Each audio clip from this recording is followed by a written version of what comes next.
Chen Shuli baru saja bercerai dari suaminya. Mereka memiliki seorang putra remaja bernama Pei Wei. Shuli terlalu terobsesi dengan anaknya dan ingin Pei Wei tinggal bersamanya. Dan dia pun berhasil mendapatkan hak asuh tunggal atas Pei Wei. Mereka baru saja pindah ke rumah baru mereka. Seorang pekerja membantu Shuli membawa kotak ke atas, dan dia tampak jijik dengan langkah kaki pekerja itu. Shuli sama sekali tidak suka hal yang kotor dan berkuman. Jadi dia mempunyai kebiasaan untuk membersihkan apapun secara berlebihan. Saat membersihkan kamar Pei Wei, dia menemukan beberapa kotak di bawah tempat tidurnya. Dia mengeluarkan satu kotak yang tampak mencurigakan dan menemukan stempel sekolah di dalamnya. Dia menyadari bahwa putranya telah menggunakan stempel itu untuk membuat hasil tes palsu dan menyembunyikan nilai ujian sekolah darinya. Pei Wei bersama teman-temannya berbicara tentang liburan kelulusan yang akan datang. Mereka telah merencanakan untuk menyelinap keluar dari kamar hotel untuk bersepeda. Saat mereka berdiskusi, seorang cewek mendekati mereka dan mau meminjam jaket dari teman Pei Wei. Ketika temannya memberikan jaket tersebut, teman-temannya tertawa dan menggodanya. Cewek itu juga memberikan surat yang mengajak dia berkencan. Sebelum pulang ke rumah, Pei Wei mencetak salinan rapor palsunya. Dia berencana untuk menggunakan stempel palsunya untuk membuat rapor palsu. Pei Wei tahu bahwa jika ibunya menemukan stempel tersebut, maka dia tidak akan boleh pergi ke liburan tersebut. Tetapi dia tetap menjalankan rencananya. Ketika dia sampai di rumah, dia mencari kotak itu tetapi tidak dapat menemukannya. Dia berpura-pura belajar ketika ibunya memasuki ruangan. Pei Wei melihat ibunya membawa kotak itu. Rahasianya telah terbongkar, dan dia menjadi lemas. Shuli pun memarahinya karena telah berbohong kepada ibunya. Tetapi Pei Wei tidak mendengarkan omelan dari Shuli. Shuli menjadi semakin marah, dan melarang Pei Wei untuk pergi berlibur. Pei Wei menjadi kesal, dan berkata kalau ayahnya pasti mengizinkannya, tidak seperti ibunya. Shuli akhirnya keluar dari kamar Pei Wei, dan kembali bekerja hingga larut malam untuk menenangkan amarahnya. Dia pergi ke toko dan membeli rokok, dan sebelum pulang dia merokok dulu sebatang di dekat halte bis. Saat itu, ada sebuah iklan yang tayang di halte bis tersebut. Iklan itu bertanya apakah anak Anda tidak menurut kepada Anda, dan mereka mempunyai produk yang dapat membuat seorang anak dapat menurut kepada orang tuanya. Tetapi iklan itu tidak menjelaskan dengan rinci apa produk tersebut. Beberapa saat kemudian seorang pria mendekati Shuli. Pria itu adalah orang yang ada di iklan yang baru saja dia tonton, dan dia bertanya apakah Shuli tertarik untuk mencobanya. Pria itu duduk di sebelah Shuli, dan tampaknya Shuli serius memikirkan tawaran tersebut. Keesokan harinya, Pei Wei bangun kesiangan dan terlambat ke sekolah. Dia berlari ke halte bis, dan dalam perjalanan dia menabrak seorang pria dan meminta maaf. Karena dia ketinggalan bis sekolah, dia harus naik taksi. Sopir taksinya berkata kalau anaknya juga sekolah di tempat yang sama dengan Pei Wei. Kemudian Pei Wei merasa aneh, seolah-olah dia telah mengalami kejadian pagi ini sebelumnya. Ketika tiba di sekolah, Pei Wei bertanya kepada temannya hari apakah hari ini. Temannya menjawab hari Rabu, dan Pei Wei merasa kalau kemarin adalah hari Rabu. Di waktu istirahat, mereka pun berdiskusi tentang liburan mereka, dan ada cewek yang mendekati teman Pei Wei, sama seperti kejadian yang telah Pei Wei alami kemarin. Sepulang sekolah, Pei Wei pulang ke rumah. Dia mencari kotak tempat dia menyimpan stempel palsunya, dan kali ini stempelnya ada. Pei Wei pun melanjutkan rencana membuat rapor palsu, kemudian menunjukkan rapor itu kepada Shuli yang sedang memasak. Raut wajah Shuli menunjukkan kekecewaan, tetapi dia tidak memarahi Pei Wei, dan menyuruh Pei Wei untuk makan malam. Keesokan harinya, Pei Wei bangun kesiangan lagi. Dia buru-buru pergi ke halte bis, dan menabrak orang yang sama ketiga kalinya. Dia juga memanggil taksi, dan di dalam taksi, dia menyadari kalau dia terjebak dalam waktu yang berulang. Dia melihat tanggal di ponselnya, dan harinya pun menunjukkan hari yang sama, yaitu hari Rabu. Sepulang sekolah, Pei Wei memberikan rapor palsu kepada Shuli. Tetapi kali ini Shuli memarahinya, karena dia telah memberikan Pei Wei 3 kali kesempatan untuk berbuat yang benar. Shuli kemudian berkata, jika dia tidak memperbaiki kesalahannya, dia akan terjebak di dalam waktu yang berulang selamanya. Kemudian Shuli mengeluarkan remote, dan menekan tombol reset. Hal ini membuat waktu berjalan mundur dan Pei Wei pun bangun di hari yang sama. Remote itu dia dapatkan dari pria misterius yang menemuinya di halte bis. Dengan menjebak anaknya di waktu yang berulang ini, anaknya pasti akan menurut kepadanya. Hari pun berlalu, dan Pei Wei masih belum mau memberikan rapor asli kepada Shuli. Hingga beberapa hari berlalu dan Pei Wei menjadi bosan. Lalu Pei Wei akhirnya tidak lagi memalsu rapornya dan memberikan rapor yang asli. Shuli senang dengan hasil ini, tetapi itu tidak cukup baginya.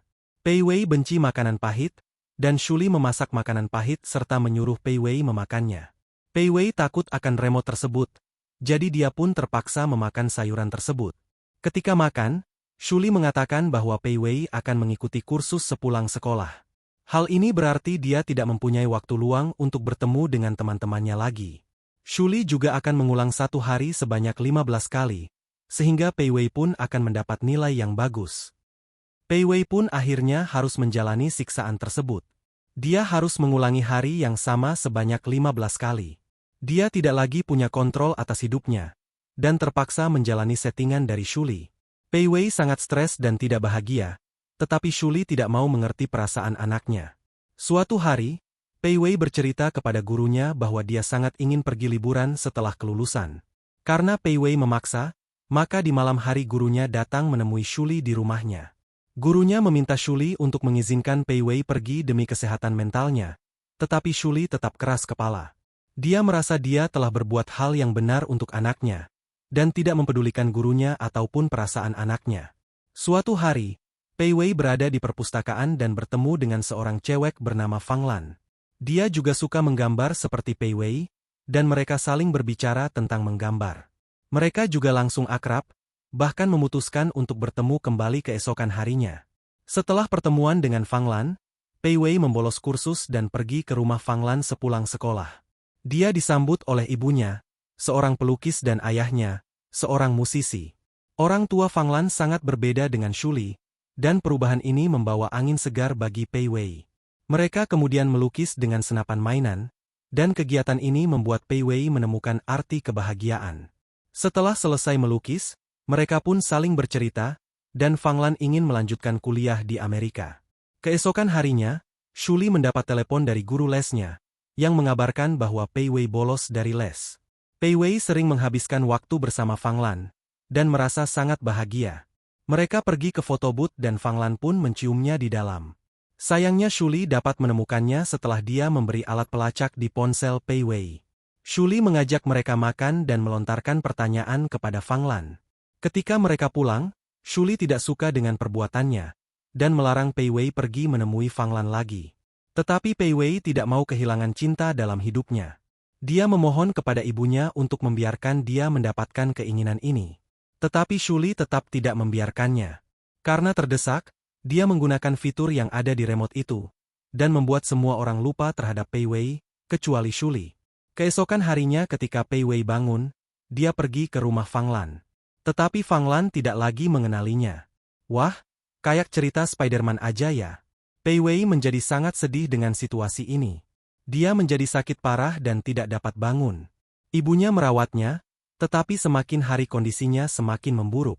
Dalam hatinya, Pei Wei mengingat memori tentang dia bermain dengan teman-temannya, ataupun menghabiskan waktu dengan Fang Lan. Beberapa tahun kemudian, Pei Wei telah menjadi dewasa. Dia menjadi pria yang mapan dengan pekerjaannya, dan sekarang berpacaran dengan Zi. Meskipun Pei Wei tidak lagi tinggal bersama ibunya, Shuli masih tetap mengontrol dirinya. Kebiasaan Shuli yang suka bersih-bersih pun menurun kepada Pei Wei. Shuli juga tidak suka dengan Zi, jadi dia mencari gadis lain untuk Pei Wei. Suatu hari mereka bertemu untuk makan malam, dan Shuli mengundang Raili. Raili baru saja pulang dari Amerika dan sedang mencari pasangan. Shuli berusaha menjodohkan dia dengan Raili, tetapi Pei Wei jelas tidak tertarik kepadanya. Setelah makan malam, Pei Wei dan Raili pergi ke atap. Raili bercerita bahwa dia sebenarnya sudah mempunyai pacar ceweknya, tetapi tidak disetujui oleh orang tuanya. Pei Wei pun menunjukkan foto Zi, dan berkata kalau dia juga sudah punya pacar. Keduanya tertawa dengan nasib mereka, dan saling bercerita tentang hidupnya. Pei Wei mengetahui Raili yang baru pulang dari New York, dan dia pun menjadi teringat dengan Fang Lan. Semua memori tentang Fang Lan kembali muncul, dan Pei Wei masih menyimpan dendam kepada ibunya yang memisahkan mereka. Sepulang dari restoran, Pei Wei mencari Fang Lan di internet, dan telah menjadi pelukis terkenal di Amerika. Ketika melihat fotonya, dia menitikkan air mata, membayangkan masa kecilnya bagaimana jadinya jika tidak ada remote tersebut. Keesokan harinya, Shuli sedang pergi liburan ke Eropa, sementara pacarnya juga pergi ke luar negeri. Pei Wei kemudian pergi ke rumah Shuli dan menemukan brankas tempat Shuli menyimpan remote-nya. Dia berusaha membuka brankas itu, tetapi tidak tahu kuncinya. Di saat yang sama, Shuli baru menyadari kalau paspornya tertinggal di rumah. Jadi dia segera pulang. Ketika sampai di rumah, dia melihat Pei Wei berdiri di depan rumahnya sambil memegang remote itu. Shuli berteriak kepadanya dan bertanya apa yang akan dia lakukan. Ketika Pei Wei berjalan ke arah Shuli dengan remote itu, dia tertabrak mobil di depan mata ibunya. Pei Wei kemudian melihat Fang Lan kembali, ketika dia baru mengenalnya. Fang Lan tersenyum melihat Pei Wei, tetapi Pei Wei menangis senang melihat wajah Fang Lan kembali, kangen kepadanya. Rupanya ketika Pei Wei terlibat kecelakaan, Shuli cepat-cepat menggunakan remote itu untuk menyelamatkan Pei Wei. Tanpa disangka, Pei Wei kembali terkirim ke masa lalu, dan seolah-olah Shuli tidak pernah menemukan remote tersebut. Jika kalian suka dengan video ini, jangan lupa like dan subscribe ya guys.